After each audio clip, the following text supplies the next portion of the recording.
जिनके छोटे छोटे बच्चे मर जाते हैं, किसी का 1 महीना का, 2 महीने का, 1 साल का, 2 साल का, 7 साल तक जो बच्चे मर जाते हैं, इंतकाल कर जाते हैं, छोटे छोटे बच्चे, 10 साल का भी उसमें शामिल हो जाता है, क्योंकि 10 साल के बाद फिर नमाज किसी भी हाल में माफ़ नहीं है। तो 10 साल से पहले पहले का जो मामला वो बच्चों में शुमार किया जाता है कि जिसके छोटे छोटे बच्चे इंतकाल कर जाते हैं और उसने अपने बच्चों के इंतकाल पर सब्र किया, तो सिगारुहुम दामीसुल जन्ना, इन छोटे छोटे बच्चों की रूहें जन्नत में बेरोक टोक घूमती और टहलती रहती हैं, जहां जाना चाहें चलती रहती हैं, फिरती रहती हैं। कयामत का दिन होगा, मैदाने महशर में हिसाब किताब हो रहा होगा। हिसाब किताब हो जाने के बाद अल्लाह कहेगा जन्नतियों तुम जन्नत के अंदर चले जाओ, अरे जहन्नमियों तुम जहन्नम के अंदर चले जाओ। जन्नती जन्नत के किनारे पर और जहन्नमी जहन्नम के किनारे खड़े होंगे। जहन्नमियों को अल्लाह जब जहन्नम में डालने का हुक्म देगा फरिश्तों को, तो उससे पहले कहेगा इन जहन्नमियों में से उन लोगों को अलग कर दो जिनकी जिंदगी में हमने उनके छोटे छोटे बच्चे छीने हैं, उनके बच्चे छीने हैं, जिन बच्चों का इंतकाल हो गया उनके माँ बाप को अलग कर दो। उनको अलग कर दिया जाएगा। अल्लाह कहेगा बाकी को जहन्नम में डाल दो, सबको जहन्नम में जहन्नमियों को डाल दिया जाएगा। जिनके छोटे छोटे बच्चे छीने थे उनको एक अलग कर दिया जाएगा। फिर अल्लाह फरिश्तों को हुक्म देगा, फरिश्तों इनको जहन्नम में डालने से पहले इनके बच्चों से इनको मिलवा दो, क्योंकि दुनिया में भी इनसे छोटेपन में हमने बच्चे छीन लिए थे। बच्चों ने अपने माँ बाप को नहीं देखा और माँ बाप ने अपने बच्चों से सही तरीके से बात भी नहीं की है, इसलिए कि कोई बोलता था कोई नहीं। छोटे छोटे मासूम बच्चे थे, हमने उनको उठा लिया। आज इनको मिलवा दो, इनको जहन्नम में जाने से पहले इनकी ये तमन्ना भी पूरी कर दो ताकि इनको शिकायत न रहे। फरिश्ते उनके छोटे छोटे बच्चे जिनके छीने गए होंगे लेके आएंगे, उनको उनके माँ बाप से मिलवाया जाएगा। जो बच्चा अपने माँ बाप से मिलेगा उसको पकड़ लेगा और उसको बातें करता होगा, अब्बू अब्बू, अभी दोनों बातें हो रही होंगी, इतने में हुक्म होगा बस टाइम खत्म हो गया, इन बच्चों को छुड़ा लो। आए फरिश्तों बच्चों को जन्नत में ले जाओ और इनके माँ बाप को जहन्नम में डाल दो। हमने इन बच्चों से माँ बाप मिलवा दिए और माँ बाप को बच्चों से मिलवा दिया ताकि किसी को शिकायत न रहे।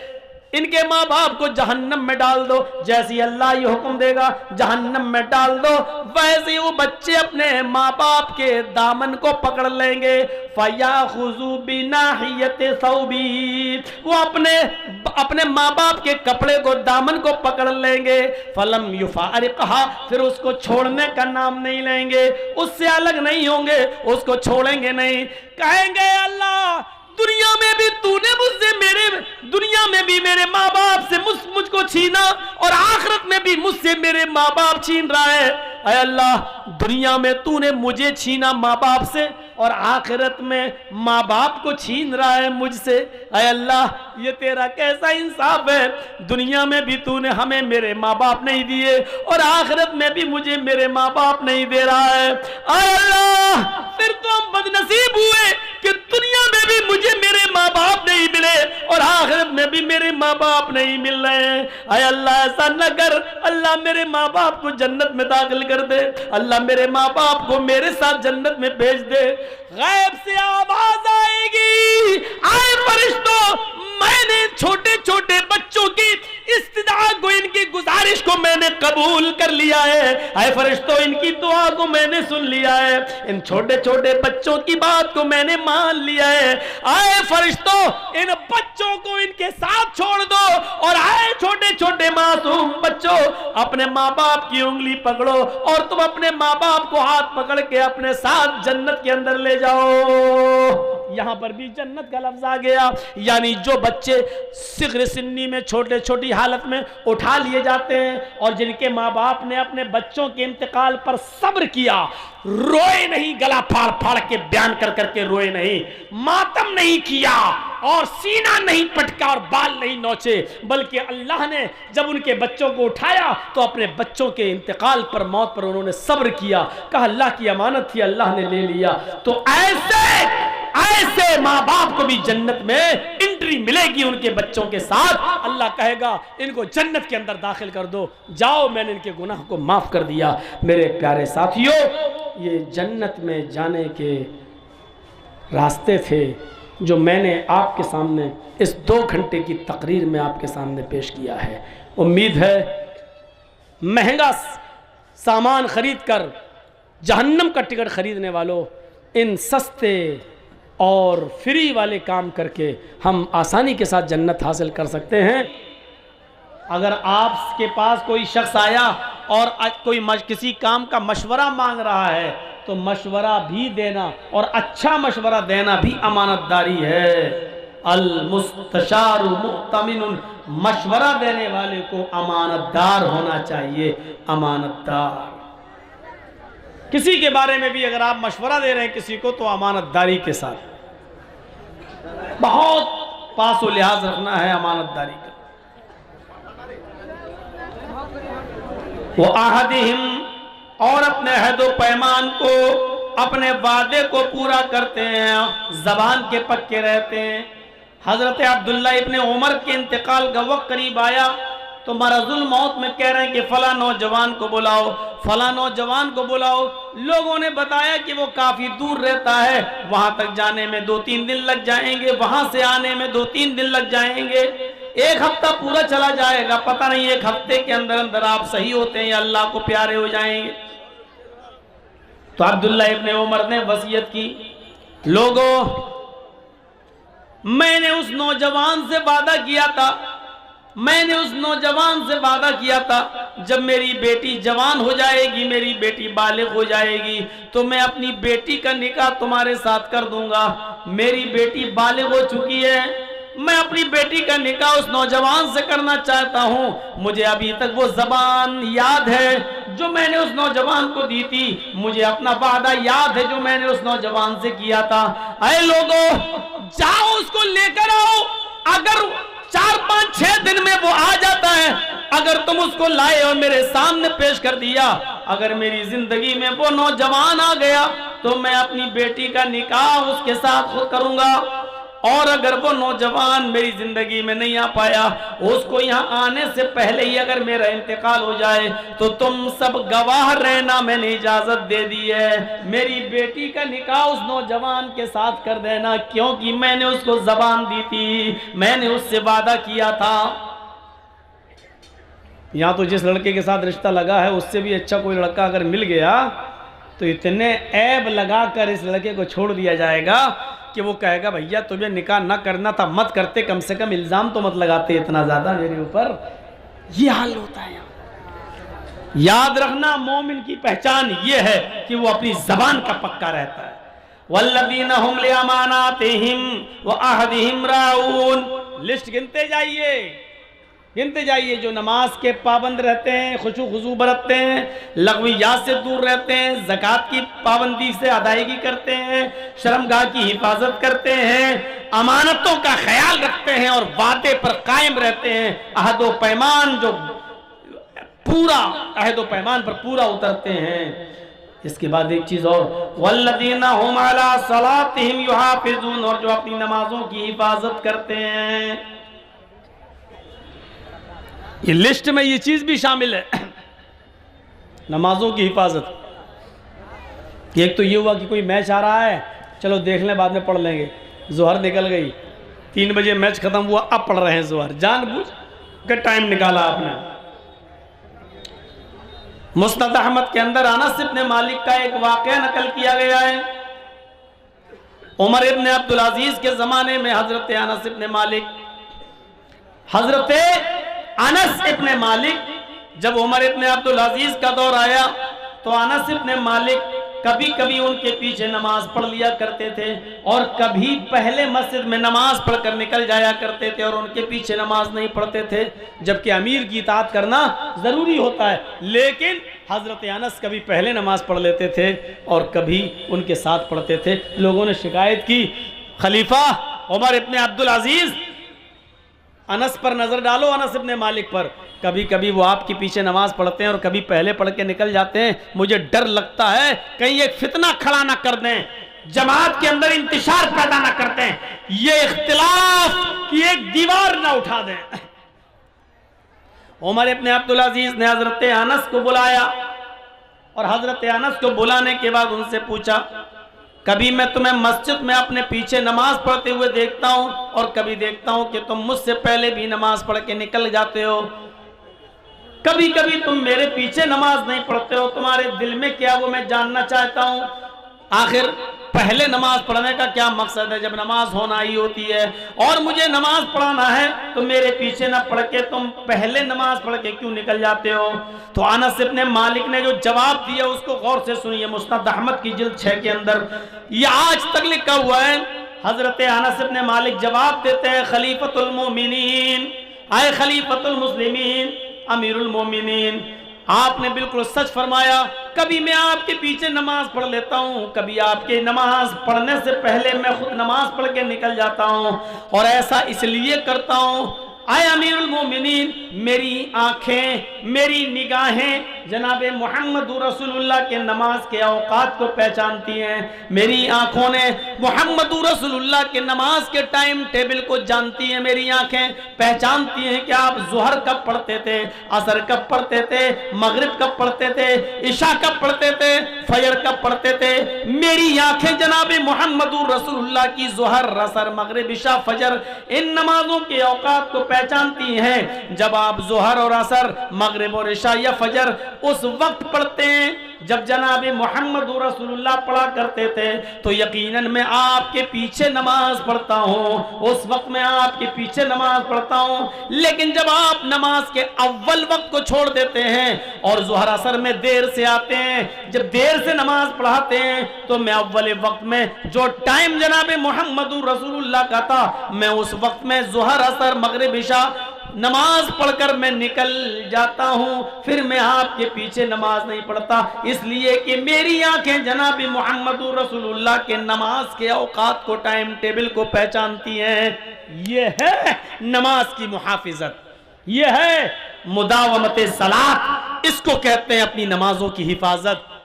3 बजे पढ़ ली, असर की नमाज 4:30 बजे पढ़ रहे हैं, मगरिब की नमाज मगरिब और इशा के बीच में पढ़ रहे हैं। क्या कर रहे हैं? सब कैरम बोर्ड खेल रहा था, थोड़ा सा बाकी था, सोचा पूरा खेल लूँ उसके बाद में जाऊंगा नमाज पढ़।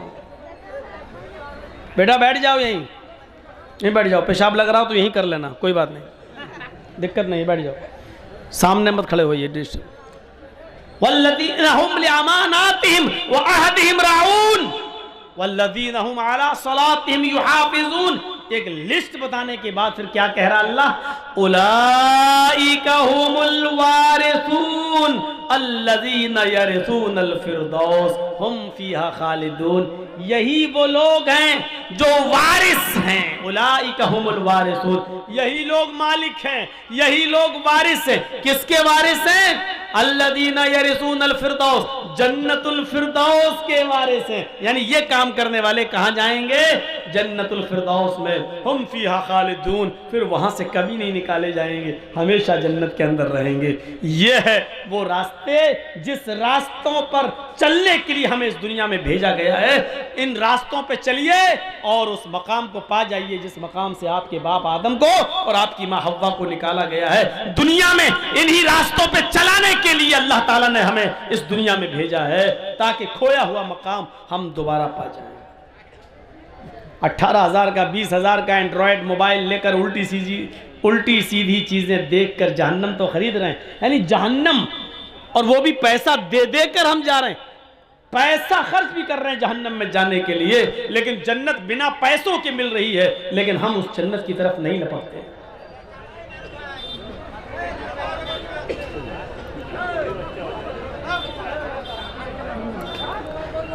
कितनी खतरनाक मिसालें दे चुका हूं, अब दोहराना भी नहीं चाहता हूं। मैं नहीं चाहता हूं कि आप मजबूर करो हमें, क्या करें। नहीं, अभी तक मैंने देखा बाहर ये अपने बच्चों को बैलून दिला रहे थे, जलेबी खरीद रहे थे, और जैसे ही जर्जी साहब आए तो अब सोचेंगे आगे बैठ जाएं, आगे। ये भी कम नहीं है, अब कम क्या, अब बोल नहीं पा रहा हूँ, नहीं तो माइक में बोल दूंगा अभी तो यूट्यूब, और ये लोग उसी को कट कर लेंगे, देखो मौलाना जर्जीस क्या बोले, तो उतने हिस्से को डाल देंगे। हमें इनसे ज़्यादा डर लगता है चैनल वालों से। भैया थोड़ा सा इधर आ जाओ, ऐसे हो जाओ, इनको भी देखने दो जो लोग बैठे हुए हैं। वैसे भी इतना आप ही लोगों की नज़र लगी है मेरे ऊपर जो इतना मोटा हूँ, देख रहे हो। ये जन्नत के रास्ते जो फ्री में मिल रहे हैं। देखिए जन्नत कितनी आसान है। मन क़ाल ला इलाहा इल्लल्लाहु दखलल जन्नह। लीजिए, जिसने कहा ला इलाहा इल्लल्लाह वो जन्नत में जाएगा। कितना पैसा खर्च हो रहा है, उड़ते बैठते चलते फिरते ला इलाहा इल्लल्लाह पढ़ने में हमें क्या लग रहा है? जन्नत मिल रही है, बैठे बैठे मिल रही है, लेकिन नहीं चाहिए। अच्छा, ला इलाहा इल्लल्लाह कह देने से जन्नत मिल जाएगी? तब तो महात्मा गांधी भी कहता था, अंबेडकर भी कहते थे। इसलिए शर्त लगा दी बुखारी में, मन क़ाल ला इलाहा इल्लल्लाहु सिद्क़न लिल क़ल्बि दखलल जन्नह। जिसने ला इलाहा इल्लल्लाह का सिद्क़ दिल से, दिल की गहराई से, सच्चे दिल से। ला इलाहा इल्लल्लाह का माना क्या? अल्लाह के अलावा कोई माबूद नहीं। जिसने दिल से माना कि अल्लाह के अलावा कोई माबूद नहीं और दिल से इस बात की गवाही दी, और दिल से जो गवाही देगा वो कभी पलटेगा नहीं, हमेशा अल्लाह ही की इबादत करेगा। तौहीद का मामला कोई किराना मर्चेंट की दुकान नहीं है, नेता लोगों की दुकान नहीं है। मुसलमानों के स्टेज पे आए तो टोपी लगा ली, मंदिर में पहुंच गए तो टीका लगा लिया। ये तौहीद है, तौहीद। यहां आपको सिर्फ एक अल्लाह ही के सामने अपना सर झुकाना पड़ेगा। सिद्क़ दिल से जिसने कहा ला इलाहा इल्लल्लाह, अल्लाह के अलावा कोई माबूद नहीं, वो जन्नत में जाएगा। एक हदीस के अंदर अल्लाह के नबी ने फरमाया, मम्माता ला युशरिकु बिल्लाहि शैअन दखलल जन्नह। जो इस हाल में मरा कि वो अल्लाह के साथ किसी को शरीक नहीं करता था, वो जन्नत के अंदर जाएगा। यानी मरते दम तक वो किसी गैर के पास आस्ताने पे नहीं जाता था। मस्जिद में आया तो कहा इय्याका नअबुदु व इय्याका नस्तईन। अल्लाह तेरी ही इबादत करते हैं और तुझसे ही मदद तलब करते हैं। अभी मस्जिद में कहा उसने, घर पे गया तो बीवी बोली 4 साल शादी को हो गया, अभी तक बच्चा नहीं हो रहा। देखो हमारी पड़ोसन फला बाबा के पास गई थी, देखो बच्चा हो गया। चलो मस्जिद में जा जाके थक गए हो, अब एक बार अरे हमारी पड़ोसन जिस बाबा के पास गई थी उसी के पास हम भी चलते हैं। और गया बाबा के पास, बाबा तेरे दर पे आया हूं तो झोला झोली भर के जाऊंगा वरना मर के जाऊंगा। जो इस हाल में मरा वो नहीं, अल्लाह भी राजी रहे, रहमान भी और खुश रहे शैतान भी, ये नहीं चलेगा। सिर्फ अल्लाह से मदद तलब करते हैं। अल्लाह मैं तेरी ही इबादत करता हूं और तुझसे ही मदद तलब करता हूं, यह है तौहीद। एक साहबी अल्लाह के नबी के पास आए, बदवी थे, अराबी थे, देहाती थे। अल्लाह के नबी मैं दूर से आया हूं और दूर जाना है, अपना काम हो गया, सोचा जाते वक्त आपसे मिल लूं। अल्लाह के रसूल मुझे सूरज के गुरूब होने से पहले पहले अपने घर पहुंचना है, क्योंकि जंगल में खतरा है, जंगलों से गुजरूंगा। अगर सूरज गुरूब हो गया और सूरज गुरूब होने से पहले अगर मैं घर पे नहीं पहुंचा तो जंगल के खतरनाक जानवरों का डर है कहीं वो हमें फाड़ न दें, चीर न दें। इसलिए मैं जा रहा हूं अपने घर की तरफ, मुझे मुख्तसर नसीहत कर दीजिए, कोई ऐसी चीज़ बता दीजिए जिस पर मैं अमल कर लूं। अब अल्लाह के रसूल की अक्लमंदी देखिए, आपने सोचा कि आदमी दूर जाएगा, सूरज डूबने से पहले पहले घर पहुंचना है। अब वो मौलाना जर्जीस की तरह 2 ढाई 3 घंटे की तकरीर नहीं कर रहे हैं अल्लाह के रसूल उसके सामने। अरे इतनी दूर से आए तो बैठो बैठो। सबसे ज़्यादा शायर लोग जो होते हैं वो पकाते हैं लोगों को, वो समझते जैसे हम फालतू हैं, ये भी फालतू है। अब वो जाना चाह रहा, बैठो बैठो एक शेर और सुन लो मेरा। अब वो शेर सुना रहा, अब वो तारीफ थोड़ा सा कर दिया, माशाल्लाह शेर बहुत अच्छा, वाह वाह क्या बात। अरे बैठो यार, ऐसे तो हमारे पास 10-15 शेर हैं। और सुना रहा है, अरे सुनो बैठो यार, चाय पिला, 2 चाय देना मलाई मार के। चाय भी पिला रहा है, शेर भी सुना रहा है। अल्लाह के रसूल ने कोई ऐसा काम नहीं किया, जानते हैं, दानिशमंद हैं, अक्लमंद हैं, मसलिहत का तकाजा है। इस वक्त इसको घर जाना है, सूरज डूबने से पहले घर पहुंचना है, और कह रहा है कि अल्लाह के रसूल मुझे कुछ नसीहत कर दीजिए। तो आपने इतनी मुख्तसर नसीहत करके उसको रुखसत कर दिया कि आप दंग रह जाएंगे। अल्लाह के नबी ने कहा तुम जा रहे हो, जाओ, अल्लाह करे कि तुम शाम से पहले, सूरज डूबने से पहले खैर आफियत के साथ घर पहुंच जाओ। लेकिन रास्ते में याद रखना, एक ही नसीहत तुम्हें कर रहा हूं, इज़ा सअलता फस्अलिल्लाह व इज़ा इस्तअनता फस्तईन बिल्लाह। जब सवाल करने की जरूरत आ जाए तो सिर्फ अल्लाह से सवाल करना, और जब कोई चीज मांगने की और मदद तलब करने की जरूरत आ जाए तो सिर्फ एक अल्लाह से मदद तलब करना। हदीस की दूसरी किताबों में लिखा है, अगर जूते का तस्मा भी टूट जाए, जूते का तलवा भी अगर टूट जाए तो वो भी एक अल्लाह से मांगना, किसी गैर के सामने हाथ मत फैलाना। ये मुख्तसर नसीहत करके अल्लाह के रसूल ने उसको रुखसत कर दिया। तो मम्माता ला युशरिकु बिल्लाहि शैअन, जो इस हाल में मरा कि वो अल्लाह के साथ किसी को शरीक नहीं करता था, तो वो जन्नत के अंदर जाएगा। ये जन्नत में जाने के रास्ते हैं, कितना पैसा खर्च हो रहा है। मन काना आखिरु कलामी ला इलाहा इल्लल्लाहु दखलल जन्नह, जिसकी जबान से आखिरी जुमला निकला ला इलाहा इल्लल्लाह और निकलते ही वो मर गया, यानी उस मर्जुल मौत में मुब्तला है और आखिरी जुमला मरने से पहले उसकी जबान से निकला ला इलाहा इल्लल्लाह, हो गया। ला इलाहा इल्लल्लाह कहने के बाद उसको एक्सपायर हो गया, डेथ हो गई उसकी, इंतकाल कर गया। तो अल्लाह के नबी फरमाते हैं कि ला इलाहा इल्लल्लाह पर उसका इंतकाल हुआ, उसकी जबान से आखिरी जुमला ला इलाहा इल्लल्लाह निकला, दखलल जन्नह, वो कहाँ जाएगा, जन्नत के अंदर दाखिल होगा। ये रास्ते हैं जन्नत में जाने के, जिनके लिए हम भेजे गए इस दुनिया में, इन रास्तों पे चलो। अल्लाह के नबी मस्जिद नबवी में बैठे हुए हैं, आपके साथ चंद साहबा हैं और आपने एक इशारा किया और अंदर चले गए हुजरे में। आपने फरमाया मेरी उम्मत में से 70,000 अफराद ऐसे हैं जो बगैर हिसाब व किताब के जन्नत के अंदर दाखिल होंगे। मेरी उम्मत में 70,000 अफराद ऐसे हैं जो बगैर हिसाब व किताब के जन्नत में जाएंगे। अल्लाह उनसे कोई हिसाब व किताब नहीं लेगा, उनकी शक्लें देखेगा और फरिश्तों को हुक्म देगा, ओ फरिश्तों इनको जन्नत में ले जाओ, फरिश्तों इनको जन्नत में दाखिल कर दो। उनसे हिसाब व किताब नहीं लिया जाएगा। ये कहकर अल्लाह के रसूल हुजरे में चले गए। साहबा आपस में सोचने लगे पता नहीं कौन लोग जन्नती होंगे, हम हुए कि नहीं हुए। अरे उन खुश नसीबों में 70,000 लोगों में मेरा शुमार होगा कि नहीं। ये तो शायद उन लोगों के बारे में आया है जो इस्लाम की हालत में पैदा हुए होंगे और इस्लाम ही पर जिनका इंतकाल हुआ होगा। हम तो पहले काफिर थे, बाद में इस्लाम लाए हैं, इसलिए हम लोग इसमें शामिल नहीं। थोड़ी देर के बाद जब अल्लाह के नबी हुजरे से निकल के आए तो आपने फरमाया शायद तुम लोग कंफ्यूज हो,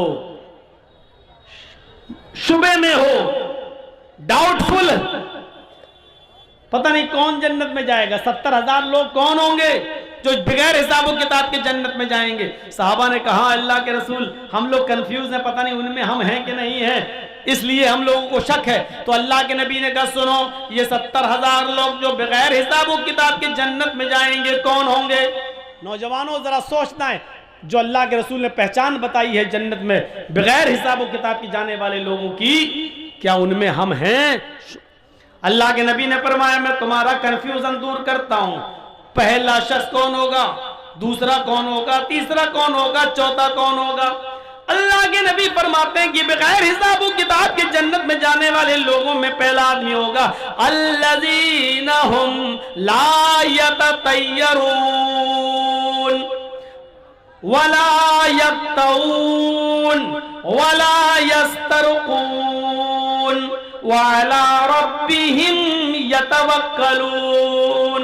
बुखारी शरीफ की हदीस के अल्फाज हैं। अल्लाह के नबी फरमाते हैं पहला शख्स वो होगा जन्नत में जाने वालों में जिसका कोई हिसाब किताब नहीं लिया जाएगा। अल्लज़ीना हुम ला यततय्यरून, जो बदशगुनी नहीं लेता होगा, बुरा फाल नहीं लेता होगा। बदशगुनी